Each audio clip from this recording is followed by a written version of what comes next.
Man, that chick at Gaming Con was so hot. Why didn't I ask for her number? I could have got 10 main noodles with her. Man, I like how buttery they are. They're only $9. Women hurt my wallet. You know, screw it. I shouldn't be thinking about this. What video should I be making today? I got it. A new series. A new series where I talk about how badass things are. What's badass about? Alright! So what makes the video game Half-Life so badass? Well, Half-Life was released in 1998 to a small but enthusiastic audience in the beginning.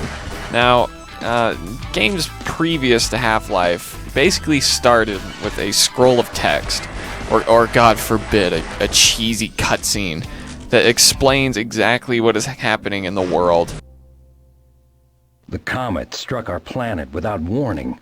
We lost our paradise in a single violent stroke. And just kind of tosses you straight in to the experience. Well, Half-Life comes along and changes all of that. Essentially, Half-Life 1 starts just as a normal, it's another day. It's another day at work for the main character, Mr. Gordon Freeman, as he travels on a tram to the Anomalous Materials Laboratory to experiment on a, conflicting crystal that was brought in by all these scientists. So the game starts with nothing wrong. That is different from all the games previous. Half-Life 1 blew everybody away with its scripted sequencing. Events would happen that just blew away the competition in terms of gaming. Even simple things like these head crabs coming down the elevator shaft. You're gonna be hard tasked to find any sequence that has this kind of scripting, this kind of dynamicness to it in any kind of game before Half-Life. Not to mention just the graphics alone are a lot better. The 3D rendering, really took a step up from games previous to it. And Half-Life 1 was just a lot of fun to play. It had an atmosphere to it. You're traveling through the bowels of the facility after an alien invasion, and everything about it just felt right. It's like grandma's cooking back home when she's not going senile and leaving her fleas in the food. Alright, I've made a mistake. There's way too many head crabs here. Why don't you guys jump on... I have more than one head on my body. Why don't you guys jump on the other head down there? It might actually feel good. One of the things that makes Half-Life so great is the variation in terms of gameplay and set piece. For instance, you will never find yourself doing the same thing for too long in Half-Life. At one moment you'll be in an intense firefight with these soldiers. Next you'll be creeping along this, platform while this tentacle monster basically feels you out. It can only hear you. It doesn't see you. So you gotta sneak. Like, look at this retard. You gotta sneak. I don't even know what's happening, but it looks like Japanese porn. Knowing that you're not gonna be doing anything for more than like 20 minutes makes this game the perfect thing for ADD people.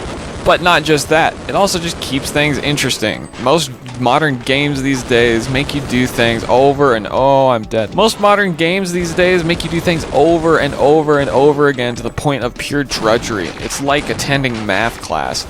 It's this, like, you enter the next room, it's the same old freaking people with the same exact armor, shooting the same exact guns for the gun that you have. And you pick it up and you shove the magazine in there lazily and kind of annoyed, kind of like the way I get into my car in the morning to go to work. I just kind of throw myself in. You're just chucking magazines into your useless gun. Overall, the games these days are just kind of boring in a way. Half-Life just handles it beautifully because, everything is different, everything's cool, and the story's told to you not just through, cutscenes and yada yada. It's actually showed to you. It's called storytelling. The camera isn't suddenly taken away from you ever. You're always in control. And the game just shows itself to you. And it might be old, it might be starting to age a bit, but it's the game that sort of started the trend in video games these days. Someone had to do it first. Half-Life did it. And Half-Life will always have been the first. So, it's always cool to pay respect to the pioneers in anything for doing it first. People come around later and polish it up, and the original ones get rich and fat and never release number 3. I don't know, Half-Life will always have a special place in my heart because it just has soul to it. It has a good feel. The atmosphere really just pulls you right in, and you're intrigued. The game's interesting. You don't find many games like that. And in the end, you walk away going, it's one of those games you just go like, what am I doing with my life? You finish it and you're just like, should I just off myself? Should I just throw myself off the roof now? I don't know. Either way, phenomenal game, and that is why Half-Life is badass.